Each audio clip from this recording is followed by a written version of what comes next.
वाकई ही अगर ये तितली के प्रति ये एक जो सुंदरता का जिक्र हो रहा था या प्रशंसा हो रही थी, तो कर्म वो डसने वाले ना रहते। तो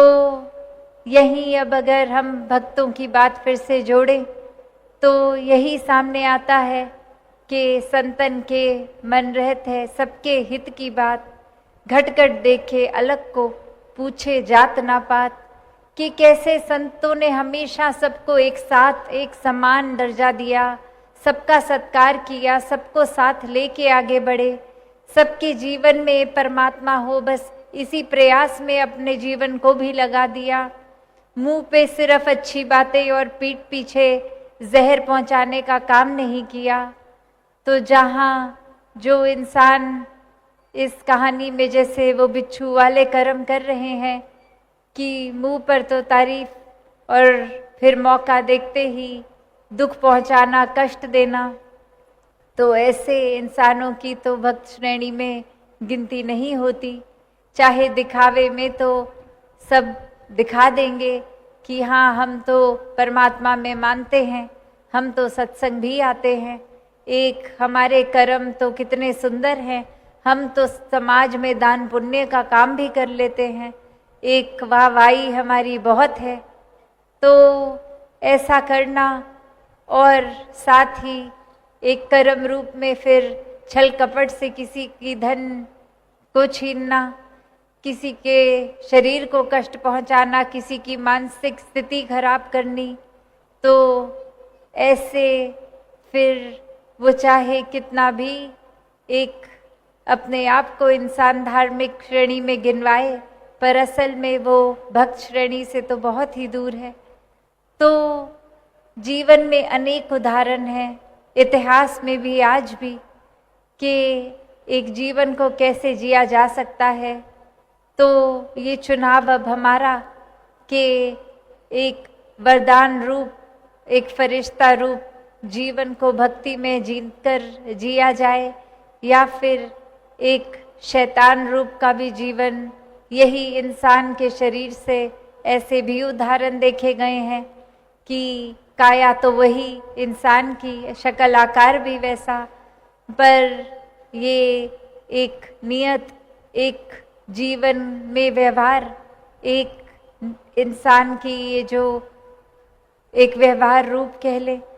तो इसी में ये फरिश्ता और जानवर से भी बदतर शैतान रूप ऐसे दोनों जीवन पाए जाते हैं।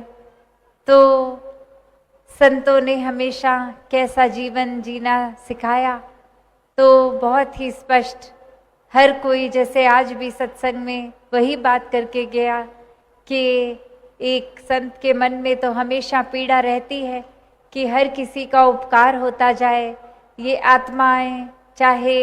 इतने समय से शरीर बदल रहे हैं, योनियां बदल रहे हैं, अब मानव शरीर में आए हैं तो पूरा लाभ हो, जीते जी भी एक मानवीय गुणों से युक्त प्यार का सहारा लेते हुए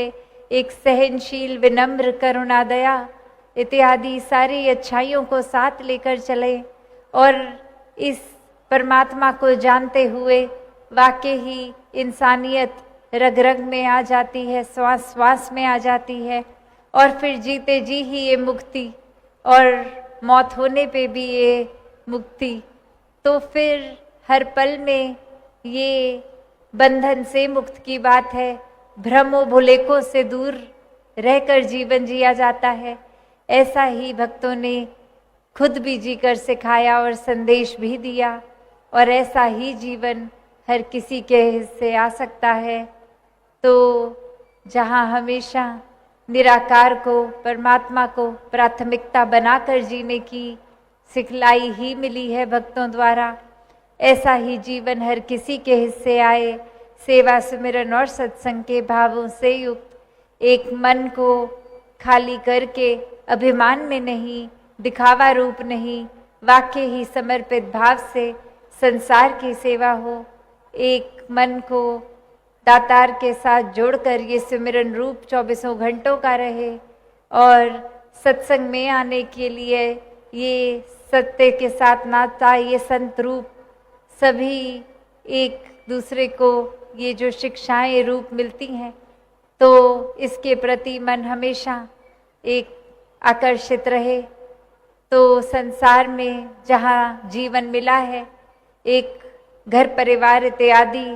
समाज में रहते हुए भक्ति करनी है, समाज से घर से नाता तोड़ के नहीं, एक हर एक पल में अपने कर्तव्यों का पालन करते हुए, चाहे स्कूल कॉलेज कामकाज जैसे भी जीवन के पड़ाव में है, हर एक चीज़ को साथ देखते हुए कि ये भी परमात्मा ने ही दिया है, तो पूरा पूरा ख्याल वहाँ भी,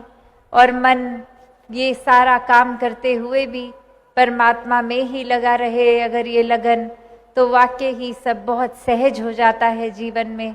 तो ऐसा ही जीवन हर किसी के हिस्से आए, ये ब्रह्म ज्ञान की दात से परमात्मा ये निराकार जीवन में हासिल करके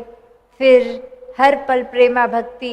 करते हुए अपने जीवन को हर कोई जिए। सत्संगत जी, धन निरंकार जी।